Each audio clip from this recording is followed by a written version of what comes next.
In the absence of Mayor Shapiro, I would like to call this meeting to order and ask for a motion to elect a presiding officer for the meeting. I'll move to elect Elaine Jacoby. Second. Is there a second? All those in favor say aye. Aye. Motion's approved. Okay. And again, for the benefit of the audience, we rotate alphabetically by last name when this occurs. So, Okay,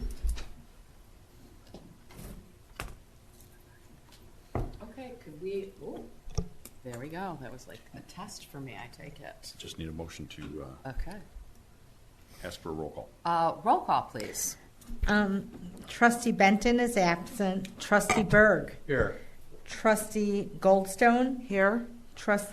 Mayor Pro Tem Jacoby. Here. Trustee Metz-Childers is absent. Trustee Oppenheim. Here. We have a quorum. Excellent.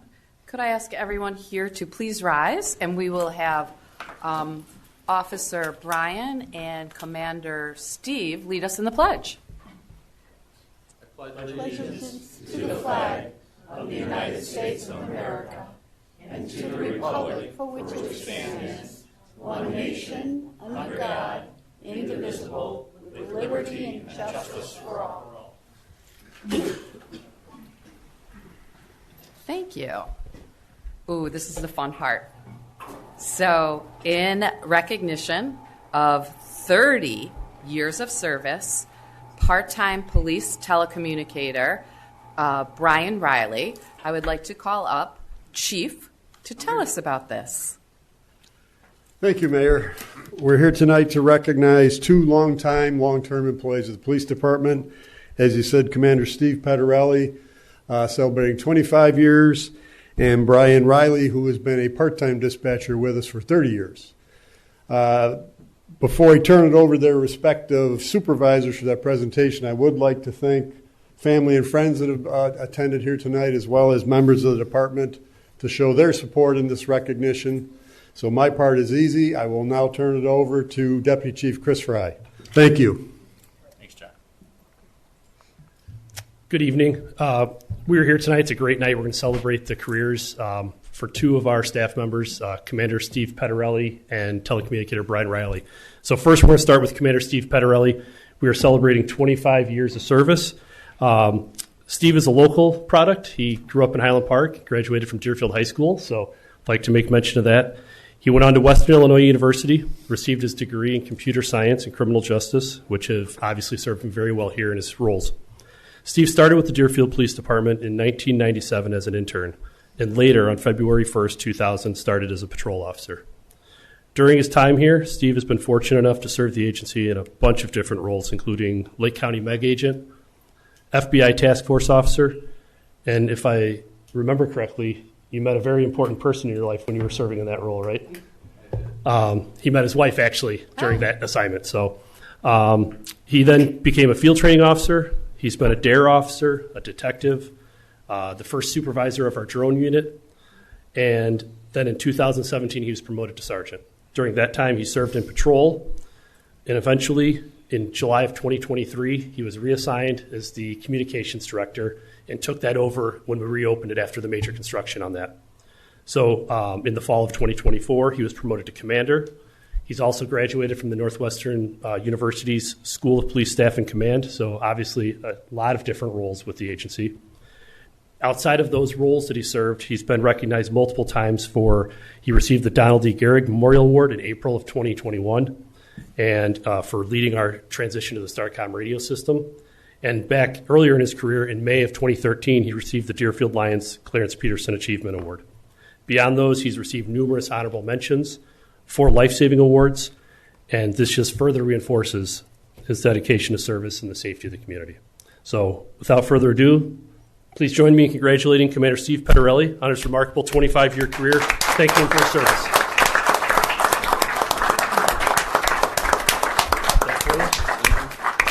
Steve, do you want to say a few words, introduce who's here? My lovely wife Jill is here tonight with my son Drew. Just want to thank the village, the chief of police, Deputy Chief Fry, my dispatch family's all here tonight. It goes by quick.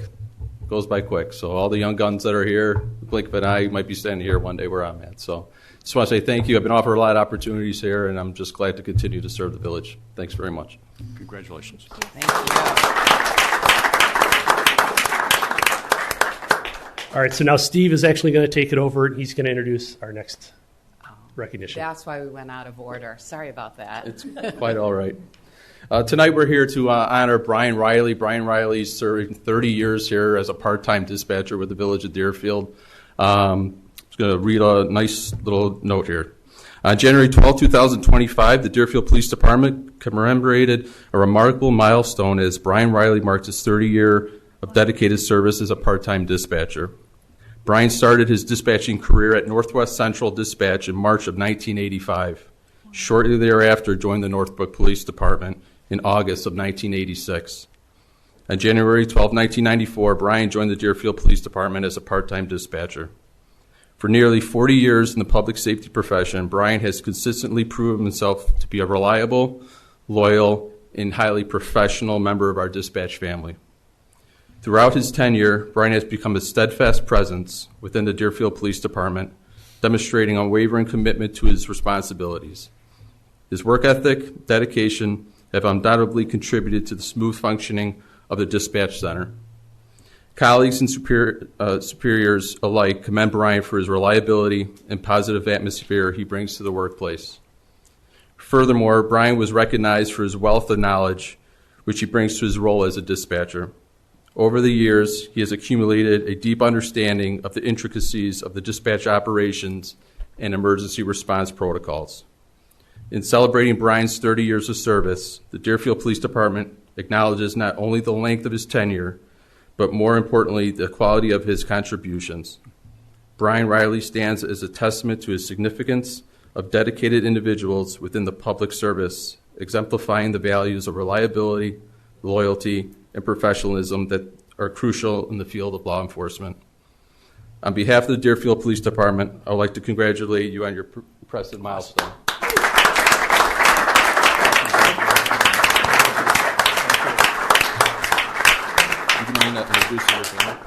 Of course. I'd like to introduce my wife Melanie and my son Tim. Welcome. Thank you.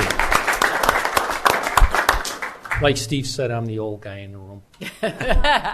I'm the senior dispatcher by tenure and by virtue of age. So, truthfully, just thank you, and I'm hoping to serve many more years. So, again, thanks to everybody I've worked with over the years. It's been a great ride, and hope it continues. Thank you very much. Thank you.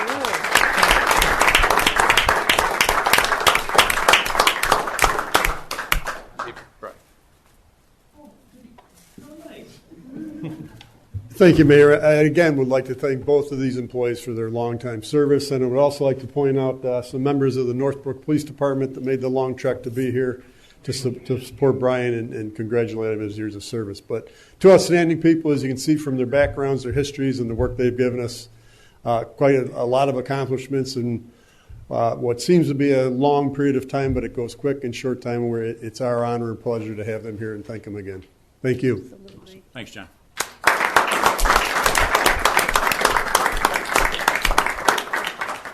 Gentlemen, thank you very much. We really appreciate your service, and I am just in awe of everyone who works for the village and our police department. Thank you. Next, we have Department of Public Works and Engineering Objectives Report. Bob. Oh, he's clearing a room. Thank you. Everybody's leaving for the best part here. Really. Not Mary. Not me, boy. This is my favorite. It's okay, Bob. Thank you, Mayor Pro Tem. Fix your tie and Oh. give him a minute. We're good. I'm brutal, aren't Is I? that, is it okay? Thanks, Is that okay? Dad. It's at the bottom. Is it good? You're like Bottom? this. You're good. No, There you go. okay. All right. But I didn't notice. Thank you, Mayor and Trustees. And before I begin, I'd like to also thank the hardworking women and men of Public Works and Engineering. And they've done an outstanding job again in the last 24 months, or 12 months, I should say. And, you know, everybody's seems to be pulling on the same end of the rope, including our trustees and our mayor, village manager's office, and it really shows, and it helps us out a lot.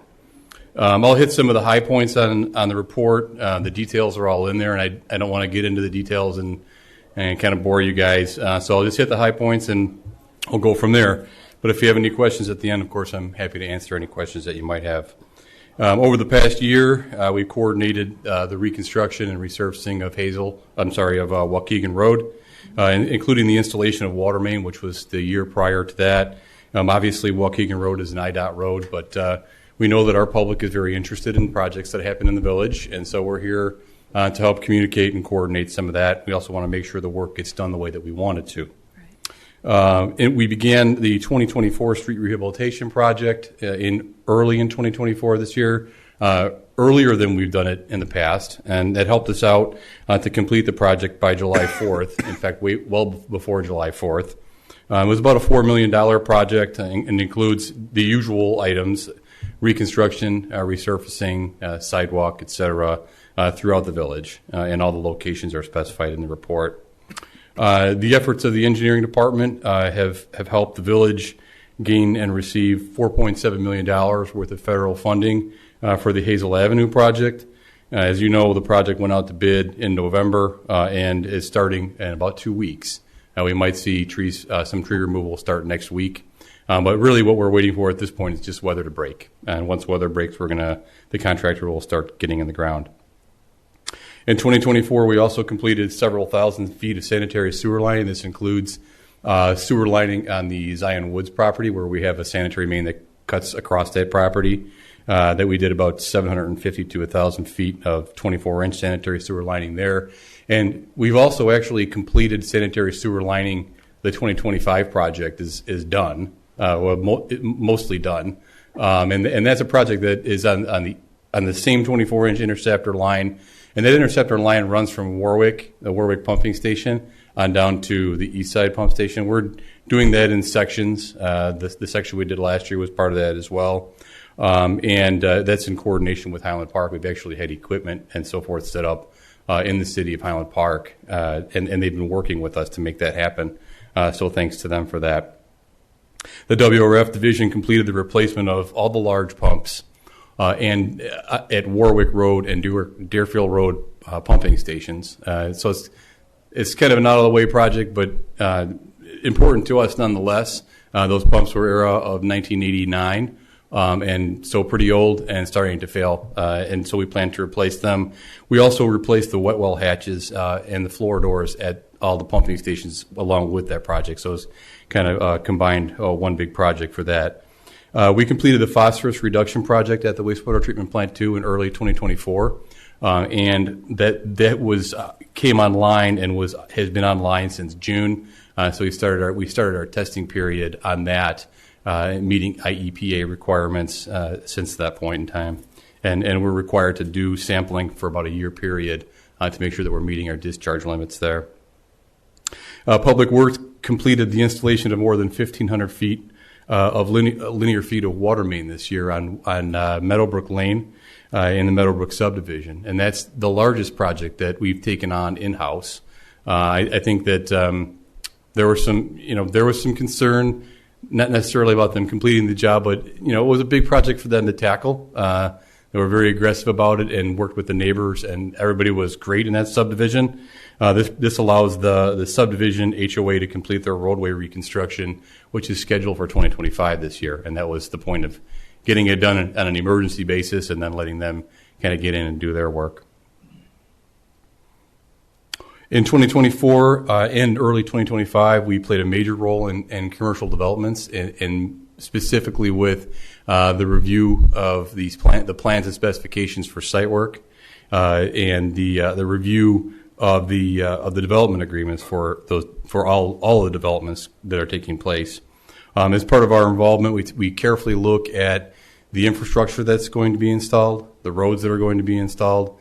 These are things that allow us to set a good table for future generations of village employees, future generations of trustees, et cetera. And with that, we feel very confident that all the commercial developments will be tidy and constructed the way they're supposed to be. As part of that too, not only do we do the review, but the engineering department also oversees the construction on the site. And so we oversee all the site work, or facilitate, I should say, all the underground work, all the paving work, all the landscaping work. We have and are hiring consulting firms to oversee all that as an extension of our staff, and you'll see some of that later on in the agenda tonight, and you've seen that in previous agendas. With respect to the equipment, this year, we've had a lot of discussion about the timing and, the receiving and the lead time on equipment and material. And so various pieces of equipment are in various phases of that process.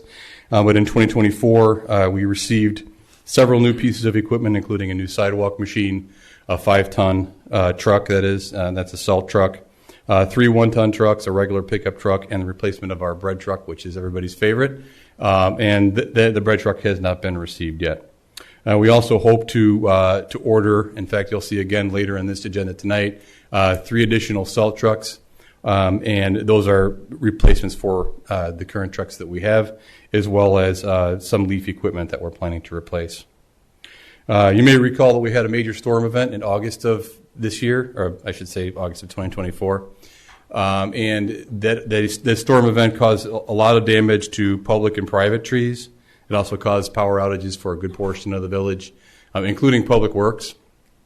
We had a power outage there. Generator kicked on, started the building on fire. Generator conked out on us. We came to the village board and asked for a new generator. As of 2 weeks ago, we have a generator that's in place and operating. So it takes a little bit of time to get that going, but the electrical work and everything, it's all complete and it's up and running. So in fact, it was running today as a test. We also have had pretty light winter storm events this year.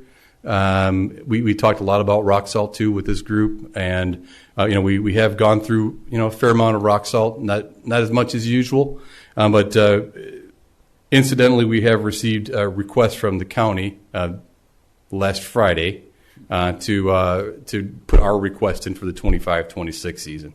So, and I kind of, as I had mentioned earlier, in previous meetings to this group, those orders have to get placed early. We don't have a crystal ball. We don't know how to really forecast for that. So we're going to put a little bit lighter order in for 25-26, but we'll make sure that we get on the contract and that we have a way to procure rock salt. A quick note regarding staffing: we are currently down 3 public works and engineering personnel. We're short one laborer for street department. We're also down a public works analyst and an engineer in the engineering department. So we'll work over the next 6 months to try and acquire those people and advertise, et cetera. We've fully budgeted for all those positions to be replaced and to be filled. In 2024, we've also completed the first ever village-wide tree inventory, which is inventoried all of our publicly owned trees. We have completed the first ever village water service inventory, which allows us to follow up on our lead inventory and to meet IEPA requirements with respect to lead water services in our system. We completed the NPDES report for the IEPA, the FEMA reporting for floodplain management, the ADA transition plan, completion of water meter and meter head replacement program. And we reported 6.7% unaccounted for water to the DNR regarding our water system and our IDNR water loss report. With respect to green initiatives, we did one native area this year, which is on in 24 rather, on Waukegan Road north of Greenwood, to be on the east side. We have plans to replace or to install native plantings along both sides of the railroad tracks north of Deerfield Road train station, and that got caught up last year in legal with Metra and their legal department, but we're now on track with that. We're also tracking the solar project that is currently in the works for the wastewater treatment plant. There's some vacant property over there where we're considering putting a solar farm, and so we met with a consultant and got that kicked off, that planning for that. We've also, as you know, the Public Works Department gets involved in special events. We manage many and all of these special events in the field and get involved in the planning and so forth for the food truck events, the Harvest Fest, Family Days, etc. And happy to do it. And those are the high points. If you have any questions, I'm happy to answer any questions that you might have. Well, I'm just exhausted listening to all the great work that you and your team did. So thank you very much. It's incredible. Truly, truly incredible. Thank you. And your lean staff. Thank you all. Anybody? Okay. Thanks, Bob. You and your team. All right. Now we have minutes of our previous meetings. Is there a motion to approve? Move approval. Second. All those in favor? Aye. Aye. Next up, bills and payroll. Is there a motion? Move approval. Is there a second? Second. Roll call vote, please. Trustee Berg? Yes. Trustee Goldstone? Yes. Trustee Oppenheim? Yes. Mayor Pro Tem Jacoby? Got it this time, yes. Motion passes. All right, it is now time for public comment. We do have one person who has signed in. Sloppier handwriting, or it's my eyesight, probably my eyesight. I think it's Yehuda. Yes, Yehuda Shorts. Come on up, please. Sorry about that. Now listen, I work with physicians. It's very All right, first of all, I want to thank everybody for the time. Hopefully I'm not speaking too close. You're good. My person with the teleprompter was unavailable, and I'm just going to freestyle the speech. There's a ordinance 2267, which states that street parking is not allowed between the hours of 2:30 a.m. to 6:30 a.m. The reason for it could be we don't want the streets congested. It could be that there's safety concerns about people breaking in. I have two addresses. One is in Cook County, one is in Lake County. I'm here. I have an apartment. I'm here a few times a week, a few times a month, whatever it is. And when I parked, I had a guest come over, and I gave them my spot on limited parking to find a ticket on my vehicle. I was a little bit surprised. I went to the police office. They were great. I asked them for a court date. They basically waived the ticket. Now, what I do for businesses, I'm a CEO. We provide psychological services for the older Americans who are often marginalized.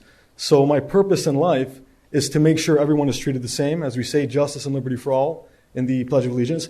This is a ordinance which I really feel is affecting people who live in apartments, condos, who don't have an option to have a driveway. You know, for reasons of safety concern, there could possibly be another ordinance of having to park inside the driveway, right? There are still cars on the street. The street space does look like there's ample room. So I wanted to see if we could perhaps work on something. In addition to that also, you guys are all busy, the police officers are busy. Instead of having them deal with the menial tasks of answering the phone, hey, I'd like to park my car here, license plate number, AL, blah, blah. You know, this way we could perhaps come up with a system. Maybe it's permit parking or certain areas, but at least we can have something be easier for everyone, work smarter and not harder. And also, it would be a massive burden to have to put signs on every single street, but legally, signs are required within 400 feet of whatever the sign is commenting to. And to have a sign at the entrance or by the high school legally would not suffice. Thank you. Thank you. Thank you. Again, we've exchanged communication with Yehuda and appreciate his concerns. I think, you know, part of the answer is, does the board want to consider a future conversation about letting parking from an individual use spill over onto the street? That's traditionally not how we've approached this. And you know, whether it's a commercial use or an apartment use or a single family use, there's not permission granted to park on the streets overnight. In the past, we've talked about the Wrigleyville permit parking thing, right? And not wanted to do that because that is a challenge to administer. I mean, you can do it. They've done it, and you could do it. Right. But what's the extent of the problem? Right. You know, and if it's 3 locations, then you deal with the 3 locations and you figure it out. If it's 50 locations, which it's not, based on our experience. So, anyway, great question. You know, and again, kind of the suburban Chicago thing Right. that happens, Evanston, it happens, right? Right. And Kent, I really appreciate your response, by the way, the email. Very thorough, very clear. Really appreciate it. I think it'd be great if we had a conversation. I think it's time maybe to revisit it. So many of our codes were written for single-family residential 1950s, point of view. 1960s, right? Because that was what we had in this community largely, and that was the tenor of the times. That's what we looked at. Especially now, as we're considering additional development, new development, multiple family homes, and we're trying to diversify our housing stock as much as we can. I think it's just appropriate that we look at it again. And Kent, as you said, is it 3 areas? Is it 10 areas? I mean, can we deal with those specialties? The reality is almost anybody who wants to park on the street at night can call the police department and say, I've got a guest. But you Can gotta I know to park do at that. night? You have to but know to you do have that. to know to do that. So it's not as if it's really restrictive. It's just that people don't know the system and how it can work for them. So I don't think it's inappropriate that we have the conversation just to make sure that we're covering appropriately and efficiently for everybody all the circumstances that we're going to see. Yeah, I would just add that when I sat at the farmer's market with Dan over the summer, someone also approached him to discuss this topic. It was not you. I don't remember the name of the person. He had written down, Dan wrote down the name. So I know you're not the only person that has reached out to discuss it. Especially as we have new residents, new people come into town. I mean, some of us who've lived here a long time know, you just call the police. It's okay. You can do it. But we might as well update.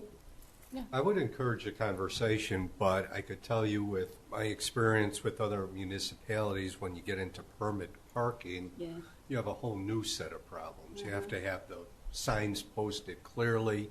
All Stickers the on the residents cars, need you gotta- to have the stickers, not on the left side, but the right side, or you're going to get a ticket. And like I said, it's a whole new set of problems. You solved one and created a new one. So I would encourage the conversation on the part of the board, but I can't see permit parking being a better alternative. Sounds like a new addition for committee of the whole. So we'll be in touch to the extent that the board's going to have this conversation. Would like you to be part of that. That'd be amazing. Because you need to share your experience about how that works or doesn't work for you, which will be awesome. Yeah, that would be an honor. I'll bring the cookies and cake. All right. Okay, thank you guys so much. Appreciate the time. Thank you. All right. We don't have anything on the agenda for reports or consent agenda, so that brings us to old business. Item 25-06-2, ordinance authorizing a special use for self-improvement facility for Ultimate Ninjas Academy at 775 Waukegan Road in the Deerfield Village Center PUD. Kent. We had a couple of conversations at the last board meeting. I know Village Attorney Ben had a conversation with the petitioners, and I think we're at a place where we're all kind of okay with this, but want to make sure that that's the case, and if not, have that conversation. So Ben, I know if you would convey your interaction with the petitioners, and petitioners are welcome, please come up. Yeah, so where we left it last time around, there were really a couple of different conditions at issue, and it was really focused on the parking, which is, of course, is a problem that they did not create, the applicant. Nonetheless, that parking lot has its challenges. So one condition, and we've honed the language with the applicant, is the employee parking to be in the east parking lot. That's the lot that's closest to the township office. That condition remains, though it has been tweaked just slightly. And the other is what we're calling the 6-month look back, that in 6 months the applicant will come back, this board will review where we stand with parking, reserves the right to, if there's a need, to address reasonable conditions, but we were also and the language in here, I think, to address any concerns by the applicant, is that the conditions will not unreasonably hinder their operations. So it's not meant to be a poison pill. It's not meant to all of a sudden, force them out of business. Right. But the idea is there's something that's reasonable, that's simple. If there's a problem, which hopefully there won't be. And so the applicant's attorney had indicated to me that they were fine with the draft that is now currently in your packet. Right. But of course, the applicant's here if you have any questions, concerns, or if the applicant would like to address you. Okay. Do you have anything that you'd like to add? Okay. No, I think we're You're we're good. happy. We're happy. The lawyers have gone through it Yeah. all. Okay. All right. Can I ask Ben what Yes. was tweaked since our last meeting? Yeah, so in the condition that was talked about the east parking lot, we had put a provision in there that, I'm paraphrasing, but, the first part has been left the same, that employees will park in the east parking lot. Originally, there was a concern expressed that if there was not ample parking in the east parking lot, or that somehow they don't control it. So if that parking lot went away, that they would present a plan of to the community development director of where they would park. The applicant's attorney was worried that language would obligate them to do certain things and asked that last sentence to be struck. So we removed it. It's really their issue. And it now just states they have to park in the east parking lot. Okay. Thank you. Any other comments, trustees? If you're comfortable, we're comfortable. Public comments on this issue? And no, we're trying to help. Yes, Right. that's We want you first to be and successful. foremost. We Yeah. want you to be successful. And safe. Right. Safe. Okay. Do I have a motion to accept the ordinance authorizing a special use for self-improvement facility for Ultimate Ninja Academy at 775 Waukegan Road in the Deerfield Village Center Plan PUD? So moved. Second. Roll call, please. Trustee Goldstone. Yes. Trustee Jacoby. Yes. Trustee Oppenheim. Yes. Trustee Berg. Yes. Motion passes. Thank you. Congratulations. Yay, thank you. Thank you. Good luck, guys. All right. New business 25-10. Resolution authorization purchase order for biosolids polymer. Thank you, Mayor Pro Tem. Bob Phillips show for a while here. Yeah, I'll say. We have at the wastewater treatment plant, obviously wastewater goes in, and then we have three kind of major components that come out. So we have clean water, we have grit, so it's like paper, plastic, things like that. And then we have biosolids. Biosolids are in the system, and then once a week or so, we call it wasting. We waste the biosolids, and it goes through a process where we dewater them. So it goes through the centrifuge. It's spun at a high speed, and as part of that process, a polymer is used. Every 3 years or so, we bench test the polymers and determine which one is has the best chemical makeup. The polymer from Solenis was determined at the last bench test to be the best material for our use. We've budgeted for that material, $37,000 and change, and we use it regularly once a week, once every 10 days, sometimes more or less, depending on weather, temperature, et cetera. And that's the way the process works. It's a material that we can't go without as part of the process. With that, we have, as I mentioned, we have tweaked it and maximized the use of this material through our bench testing, and we're requesting that the village board authorize purchasing material throughout the 2025 fiscal in the amount of $37,305.60 from Solenis LLC. Okay. Trustee comments, questions? Move approval. Second? And on the vote, Is no, there a second? this is a waiver of bidding, so it has Oh. to be a supermajority vote. So Which is four trustees. Okay. Yep. Well, So I'll second. Oh, sorry. Roll call, please. Mayor Pro Tem. Oh, I'll come back. Trustee Yes, Oppenheim. sorry. Okay. Trustee Oppenheim? yes. Trustee Berg? Yes. Trustee Goldstone? Yes. Motion passes. Just want to make sure, is Bob Benton on the call? I don't think he is. So Okay. So Okay. I was Ask- worried asking we were for his- leaving him out. Okay. okay. Okay, then we're good. Moving right along. Congratulations. Number 2511, resolution authorization purchase order for biosolids removal services. Okay, so this goes along with polymer. So we produce about 2,000 cubic yards or 2,000 tons of biosolids a year, and this is part of that centrifuge process. And we produce this material once every, say, 10 days, every 7 to 10 days or so. In 2024, we went out to bid and received 3 bids for the removal services.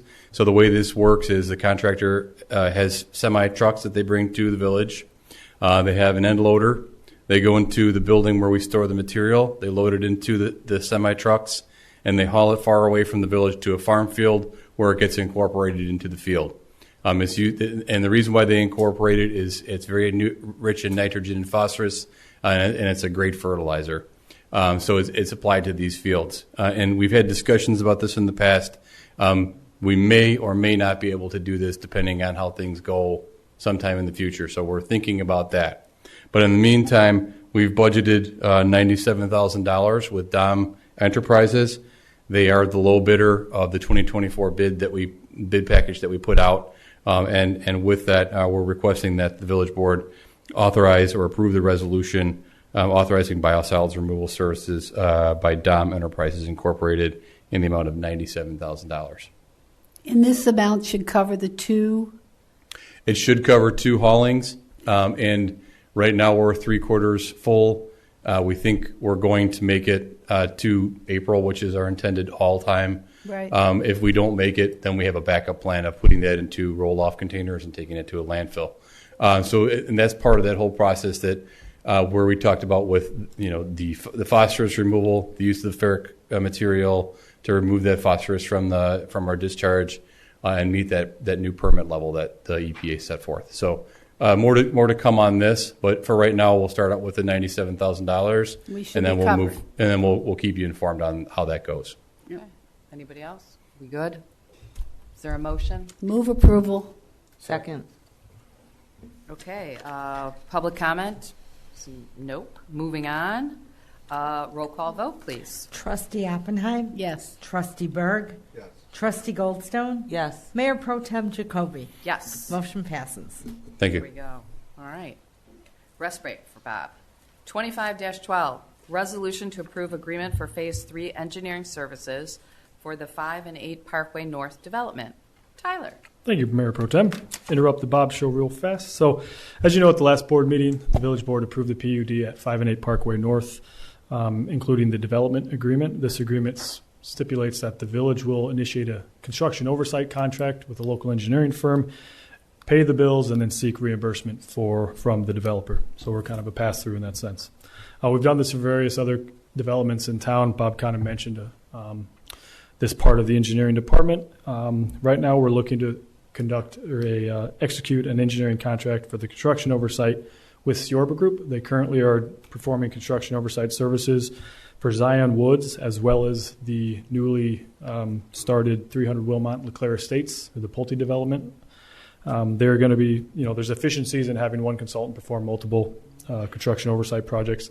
Rarely does it ever require an 8-hour day on a site, so allowing the contractor or the consultant, to bounce between these projects as needed provides some efficiencies for the developer. Staff conducted qualification-based selections in early 2024. Siorba Group, as I said, selected for this project. They've done a great job for us on the Zion Woods project, and as well as the newly started Pulte development.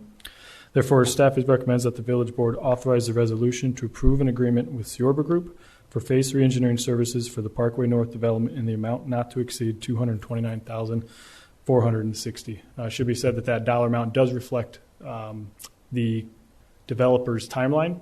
So if that slides either way, that will dictate that final dollar amount. So that's a best guess at this point, knowing that this is a multi-year project. Trustee comments, questions? And this is all passed through. Correct. Yeah, we've been invoicing annually. Public comments? None. Do I have a motion? Move approval. Second. Roll call vote? Trustee Berg. Yes. Trustee Goldstone. Yes. Trustee Oppenheim. Yes. Mayor Pro Tem Jacoby. Yes. Motion passes. Thank you. 25-13, resolution to approve MFT expenditures for Hazel Avenue project. Yes, so as we've discussed prior, the village is offsetting its local share for the Hazel Avenue project by the use of MFT funds or motor fuel tax funds. We get those annually from the state, and as part of the use of those funds, we are required to approve a resolution stating the use of those funds. So it can be used for a variety of different things. Salt's one of them. Village has historically been using them on capital projects to offset the cost. Therefore, staff is requesting the mayor and village board adopt the MFT resolution for the Hazel Avenue infrastructure project. Trustee comments, questions? Public comments? I'd just also like to note, thank you to the Illinois legislature, Bob Morgan, Julie, as well as the governor for approving an increase in the MFT pass-through dollars over the last several years that have put us in this position to be able to use this dollars generated from fuel taxes. It's not forever, but they did do that, and want to acknowledge that they supported the projects like this that have a local impact. So thanks to Julie and Bob.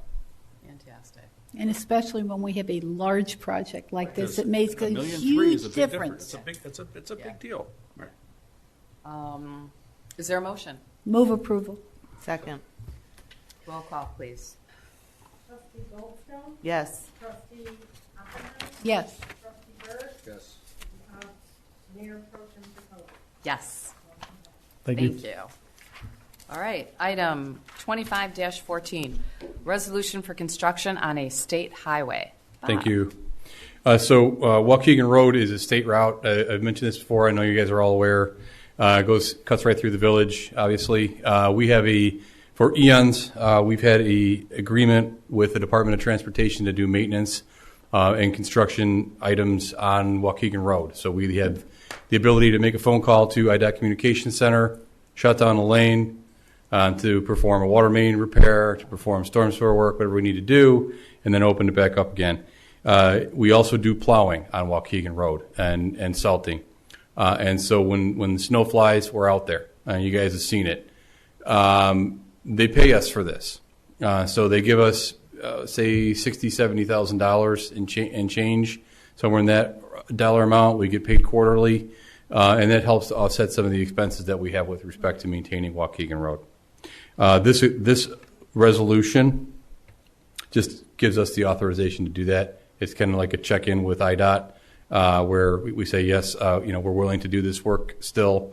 We're going to get this signed and send it back into IDOT, and we're just going to continue on our way, just doing what we've always done for many, many years.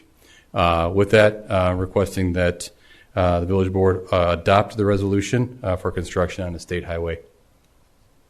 And just as a reminder, as Bob said, this allows us to actually get work done in a timely way when with the resources that we know that can accomplish what needs to be done, whether that's our water mains, our other things, but it's also the highway. And we don't want to screw up the high school traffic. I mean, this allows us to take care of that ahead of time. So it's a good opportunity to be locally effective.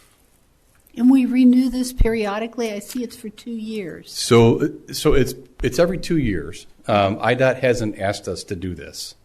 So we're kind of looking through our folders, and we saw that we haven't done this in a couple of years, and it's due. So we're just doing it proactively. We'll just sign it and send it in. Right. That way we don't have any problems with them. And taking the bull by the horns, right? Right. We're trying to address it and be able to get this authority and go. Right. Okay. Any other comments, questions?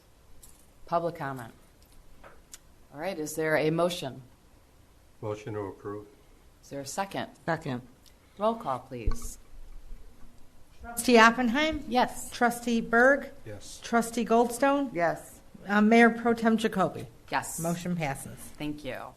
Item 25-15, resolution to adopt an intergovernmental agreement between the Village of Deerfield and the Illinois Department of Transportation.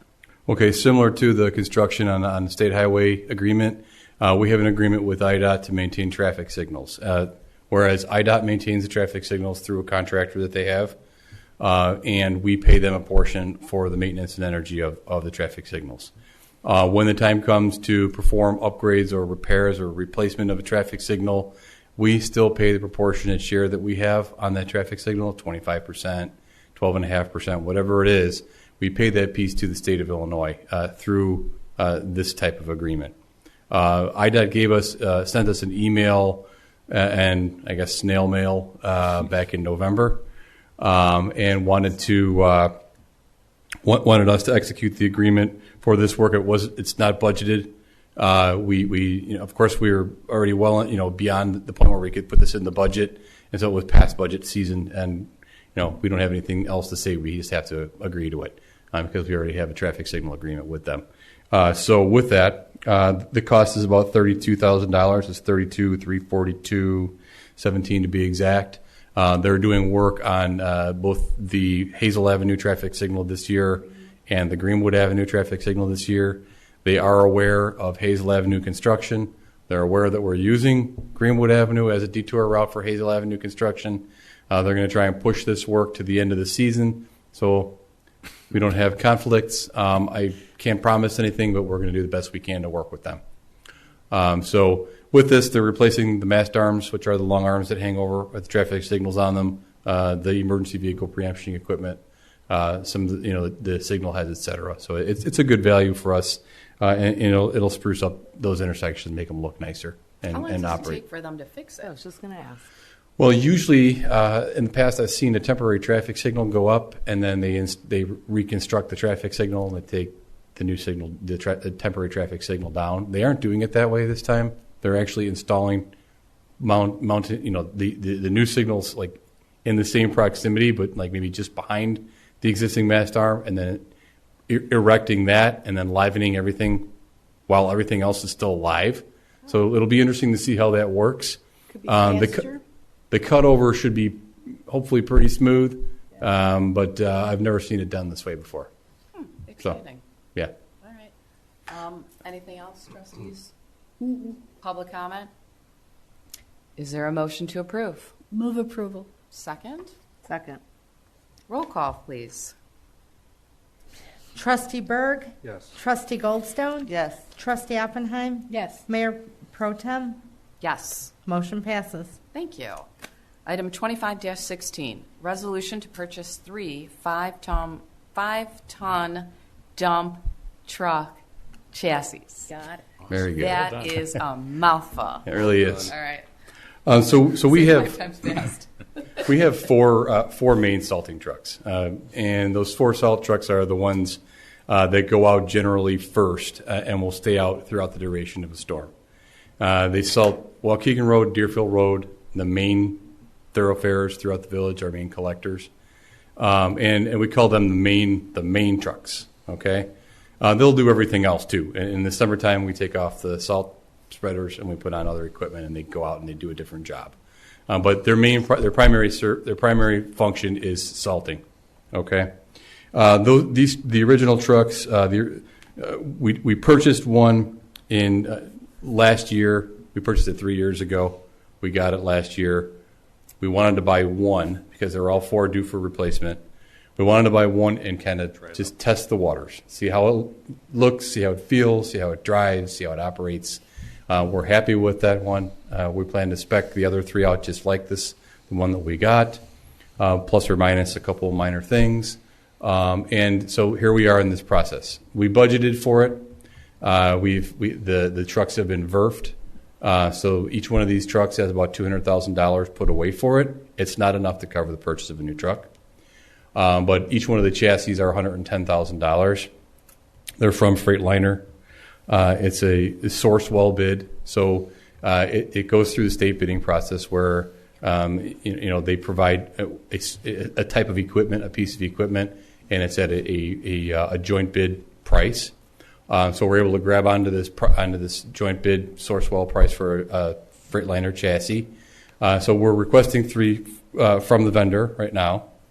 These trucks the chassis will be built if it gets approved. The chassis will be built, and then we take them and we have them sent to the outfitter. They then will tell us a price to have a dump body put on it, a wing plow put on it, a hook put on the back, and all these different things. They customize it for us. I won't have the customization number until maybe like 2, 3, 4, maybe even 6 months from now, which I'll bring in front of the board.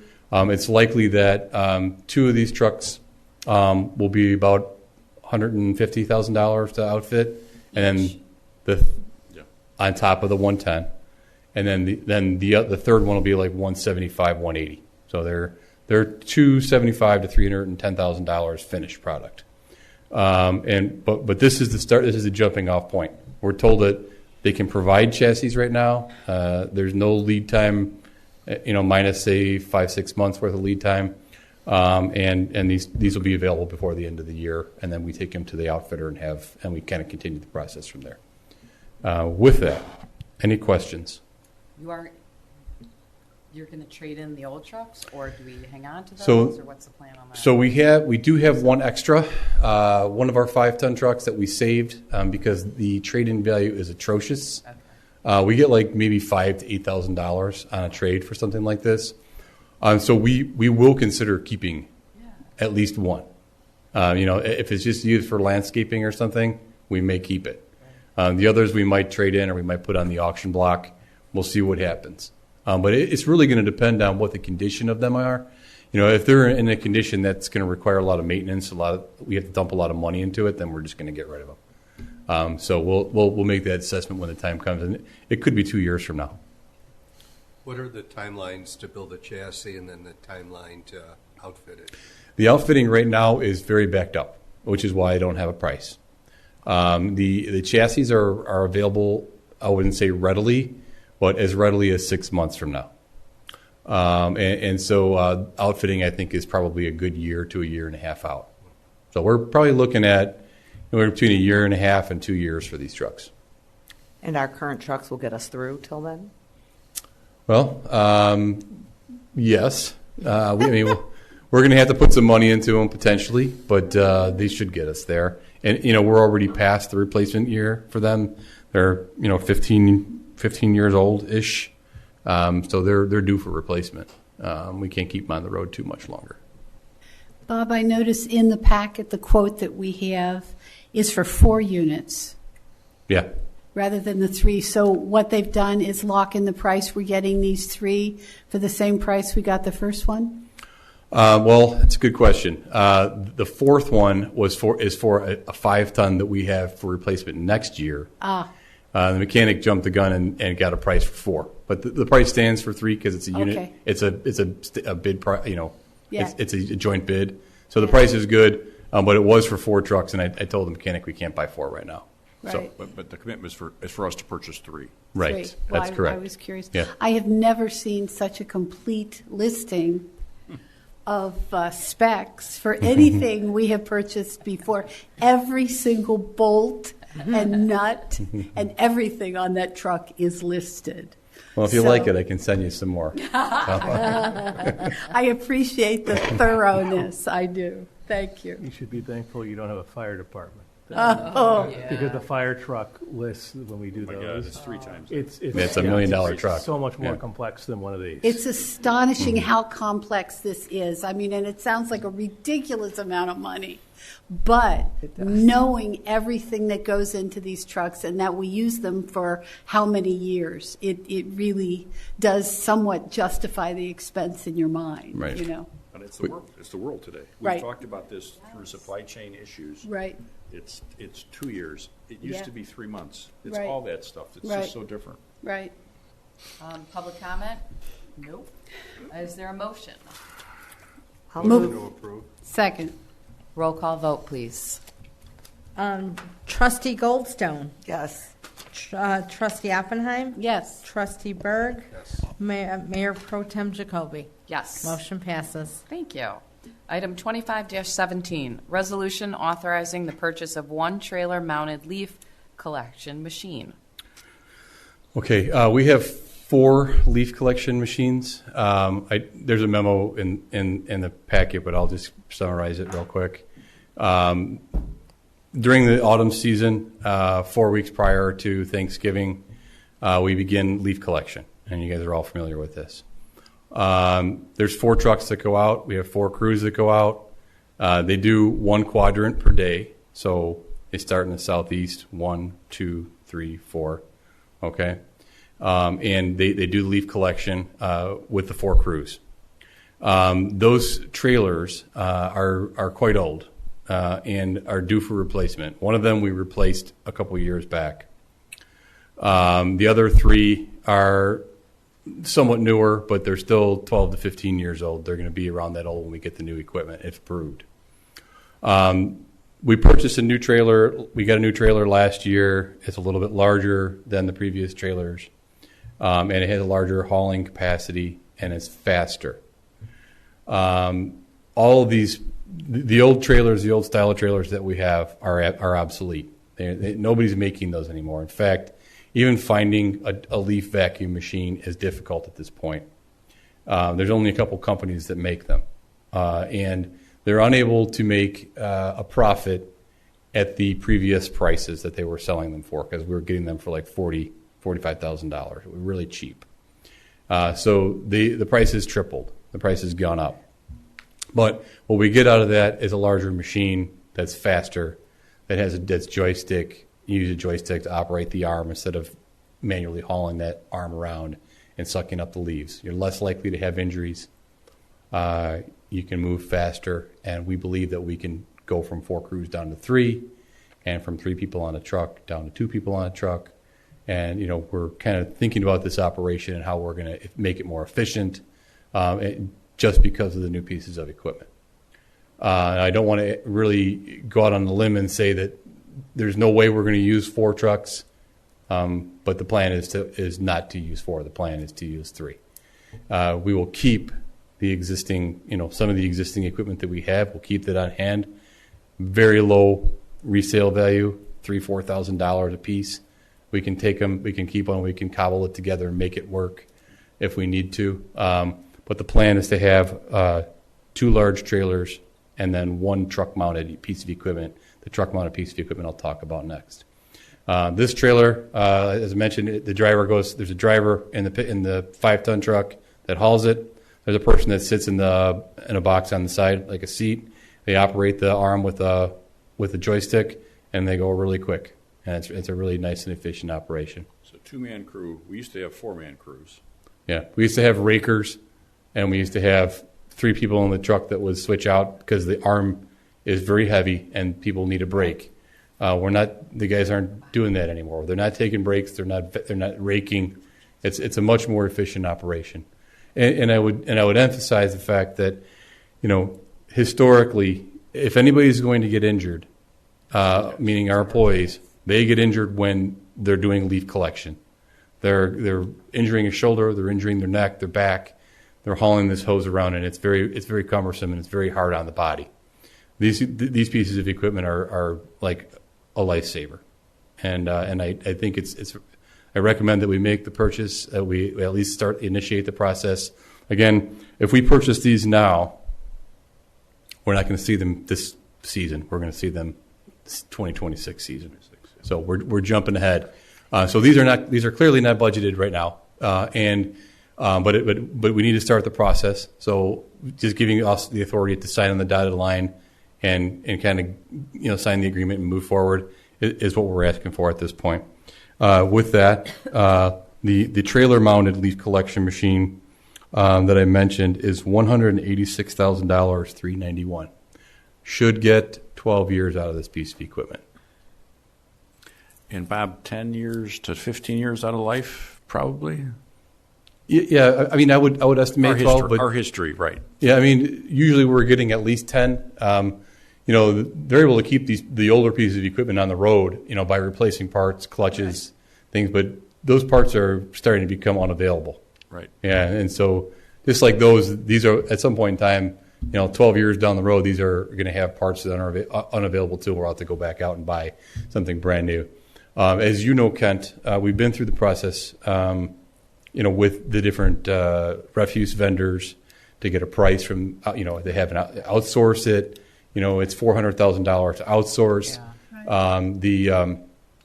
They don't provide the same level of service that we would provide. Service timing, all that stuff, it's out of our control. And Yeah, I mean, that's why we continue to do it the way we do it. Right. If somebody calls and says, "Hey, you missed our pile," we usually can ask them a couple questions and figure out whether we actually missed it or if something was in the way or if they didn't Right. have it out. But we can always go back, double back, and grab it. And we'll go beyond the 5 weeks. We'll extend it. We go back. We leave one truck in operation. We'll go out and we'll grab piles. So it's much better for our residents to have us doing it in house, and it's probably more cost effective at the same time. So. All right. Any more questions, trustees? Public comment, seeing as there's none. Is there a motion? Move approval. Second. Roll call, please. Trustee Oppenheim? Yes. Trustee Berg? Yes. Trustee Goldstone? Yes. Mayor Pro Tem Jacoby? Yes. Motion passes. Thank you. Item 2518, resolution authorizing the purchase of one truck-mounted leaf vacuum machine. Similar to the trailer-mounted version, which is hauled by a truck, that's kind of used for straightaways and main lines. We have, in Public Works, we have a smaller trailer that we currently use that is used for cul-de-sacs. And so these are small. They can do a small radius turn. They can just get into small sections and do radius. The truck-mounted version is the answer to that. And so we have now a leaf vacuum that goes up on a truck. The boom is operated by a driver or a passenger in the truck with the joystick. They go through the cul-de-sac just like you would go through a cul-de-sac with a smaller trailer that we're currently using.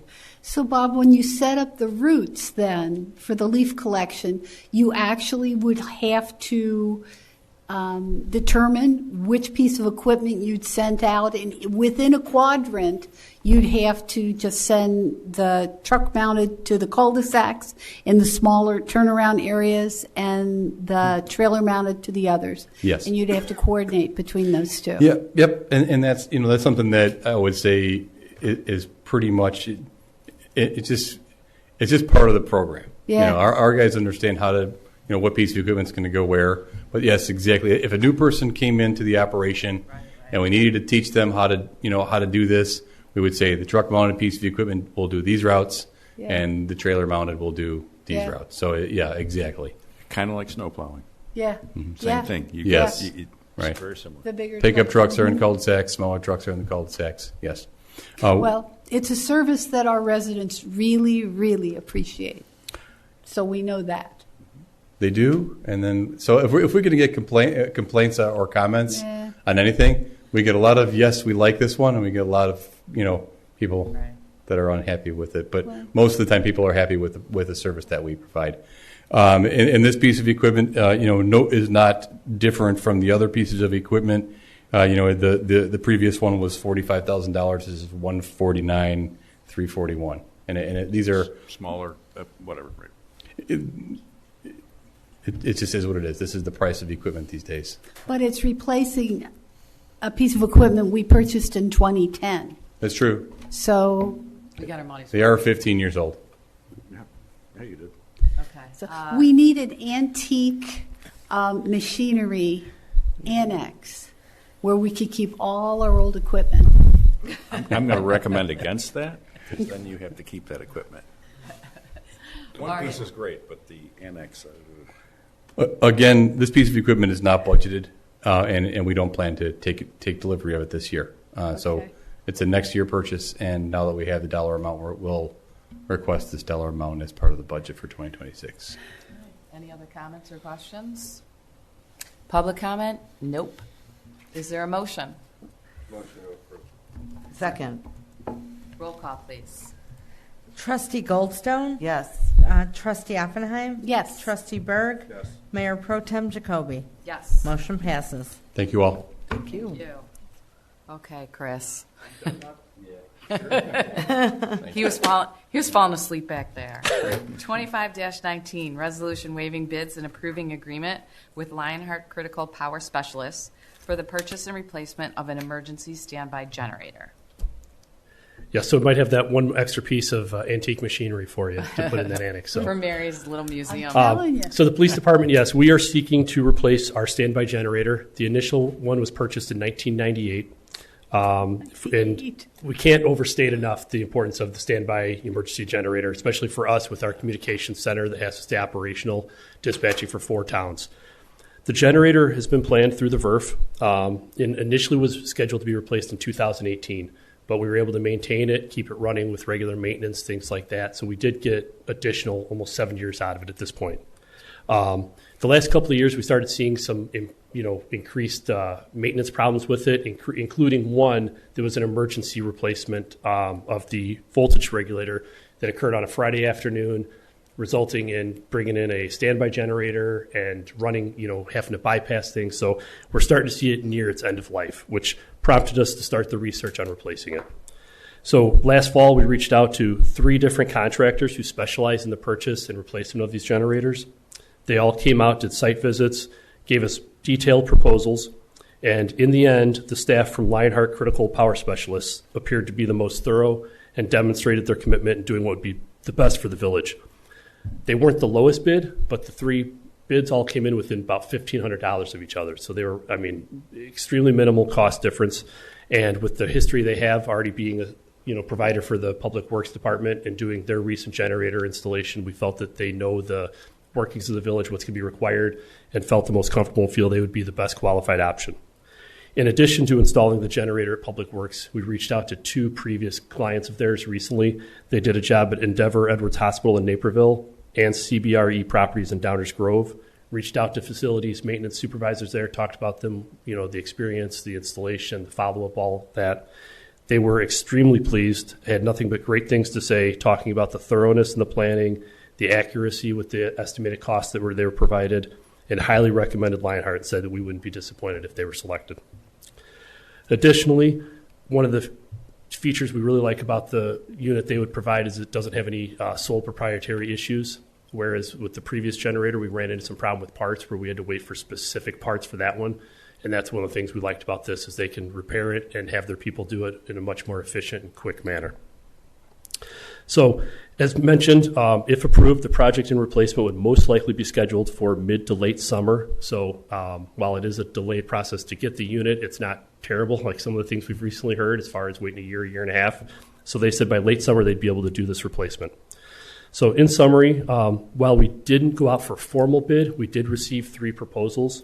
So we would be seeking approval from the board for a bid waiver to accept the proposal from Lionheart Critical Power Specialists for the turnkey purchase and installation of the 150 kW MTU on-site energy diesel generator and transfer switches in the proposal amount of $128,910.